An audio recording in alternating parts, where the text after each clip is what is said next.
Hello, আসসালামু আলাইকুম সবাইকে। আমি মার্জিয়া আর আরেকটা ছোট্ট ভিডিও নিয়ে চলে আসছি। অবভিয়াসলি ছোট না, 4 মিনিটের একটা ভিডিও।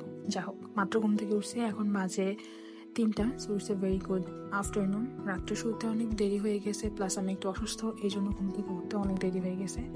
আমি বেলকনিতে আসছি মানেই তো আমার সাথে আমার বিড়াল চলে আসবে। ও খুব পছন্দ করে আমরা যখন গাছে পানি দিই বা গাছ লাগাই, গাছের যত্ন নিই, ও সবসময় থাকার চেষ্টা করে আমাদের সাথে। সো গাছগুলো একটু দেখাচ্ছিলাম, আর এই যে পিটু রোদে বসে পড়ছে। এখন গাছগুলোতে পানি দিব। এটা হচ্ছে অরিগানো গাছ, আমরা যে অরিগানো লিভস খাই। আর এটা হচ্ছে গন্ধরাজ গাছ, এটাতে কলি চলে আসছে অলরেডি। তো আমি যখন গাছে পানি দিচ্ছি, পিটুস এখানে দেখতেছে যে কোন গাছের গোড়ায় ঘাস হয়েছে। আর আমাদের বেলকনির সব থেকে মূল্যবান জিনিস এই যে ড্রাগন ফল ধরে গেছে গাছে। এখন পিটুসের ঘাস খাওয়াটা দেখেন, ও খুঁজে খুঁজে বের করলো এতক্ষণ যে কোনটার গোড়ায় ঘাস আছে। আর এখন এই যে চাবায় চাবায় ছাগলের মতো ঘাস খাবে। ওর যখন পেট খারাপ হয় বা ওষুধের দরকার হয়, ও তখন ঘাস খায়। তো ওই বেলকনিতে পানি দেওয়া শেষ করে এখন চলে আসছি হচ্ছে এই বেলকনিতে। এটা হচ্ছে মামুনিদের ঘরের বেলকনি, মাস্টার বেডের সাথেকার। এই বেলকনিতে খুব একটা বেশি গাছ নাই, খুব সামান্য পরিমাণেই গাছ। এর মধ্যে আমার এই গাছটা সব থেকে বেশি পছন্দ। একটা পাথরকুচি গাছ, এর পাতার সাইডে ওইটা পাতায় তবে ফুলের মতো দেখতে, খুবই খুবই খুবই সুন্দর। আর এখানে যে বাকি গাছগুলো, এর মধ্যে কয়েন প্ল্যান্ট আমি রাজশাহী থেকে নিয়ে আসছিলাম। এবারেও ছোট ছোট বেশ কিছু গাছ আছে। ওই বেলকনিতে পানি দেওয়া শেষ করে এখন চলে আসবো আরেকটা বেলকনিতে। এই যে কুকি বসে আছে, একদম আরামে সোফার উপরে শুয়ে আছে। এই বেলকনিতে বেশ কিছু গাছ আছে, তার মধ্যে মরিচ গাছ বেশি। এই যে এটা একটা বেগুনি মরিচ, আর এটা হচ্ছে শিফা একটা গোলাপ গাছ কিনছে গতকালকেই মনে হয়। এটা আরেকটা সুন্দর পাথরকুচি, আর এটা হচ্ছে নাগা মরিচের গাছ। এই তো। আর এটা হচ্ছে আমি ডিপার্টমেন্ট থেকে একটা কাঠগোলাপের গাছ নিয়ে আসছিলাম, পুঁইশাক অ্যাজ ইউজুয়াল। আর এটা হচ্ছে কারি পাতা। কারি পাতা ইন্ডিয়ানরা বেশ ভালো চেনে, আমাদের দেশেও ইউজ হয়। ওইটার ফল ধরে গেছে অলরেডি। আর এটা একটা সুন্দর গোল গোল মরিচ, মরিচটা বেশ ঝাল এবং দেখতেও অনেক সুন্দর। এখন এগুলোতে পানি দিব আমি সবগুলোতে। পানি দিয়ে দেন অন্য কাজে যাব, বিড়ালদেরকে খাবার দিতে হবে।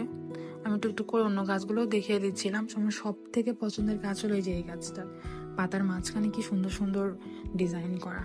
যাই হোক, বিড়ালদেরকে এখন খাবার দিব। খাবার দিয়ে আমি নিজে খেতে বসবো। শিফা অলরেডি স্কুল থেকে চলে আসছে। আজকে আন্টি রান্না করে দিয়ে গেছে শুটকি মাছের ভুনা, আলু ভর্তা, বাদাম ভর্তা, পুঁই শাক দিয়ে ডাল, ডিম ভুনা, আর আমার সব থেকে ফেভারিট মরিচের চাটনি। বগুড়ার লোকের আমরা এটা অনেক খাই। লেবু দিয়ে সুন্দর করে মাখায়ে শুটকি ভুনা দিয়ে ভাত খাওয়া শুরু করছি। ভাত খাওয়াটা রেকর্ড করা খুবই ওয়ার্ড, সো অল্প একটু রেকর্ড করে আমি রেখে দিছি। অ্যান্ড খাওয়া দাওয়া শেষে অলরেডি এখন পরন্ত বিকাল, আমি রেডি হচ্ছি, মামনির সাথে দেখা করতে যাব। সো এই বোরখাটা আমার খুব পছন্দের। বোরখা বলতে এটা বেসিকলি একটা গাউন, অনলাইন থেকে নিয়েছি। আর আমার মেহেদিটা ক্যামেরায় খুব সুন্দর লাগছিল, দেখছিলাম উঠে গেছে, প্রায় রিঅ্যাপ্লাই করতে হবে। ইদানিং আমার এই চুড়িটা এত ভালো লাগতেছে, ডেইলি পরতেছি। ডান হাতে এই ব্রেসলেটটা পরে নিলাম। আর এরপরে আমার চশমা পরতে হবে, যেটা কিনা আমার খুবই বিরক্ত লাগে। নিকাবের সাথে চশমা পরতে খুব অসুবিধা হয় আমার, কিন্তু করার কিছু নাই, চোখের পাওয়ার বেড়ে গেছে। রেডি হয়ে মামুনের জন্য কফি বানিয়ে নিচ্ছি, যেহেতু এখন মামুনের সাথে দেখা করতে যাবো। কফিটাকে নিয়ে নিলাম। অ্যান্ড এরপরে আমি আয়নার সামনে আরেকবার দেখতে গেছি সব ঠিকঠাক আছে নাকি। অ্যাজ ইউজুয়াল আমার স্বভাব যেটা, কাজের চেয়ে ঢং বেশি করা।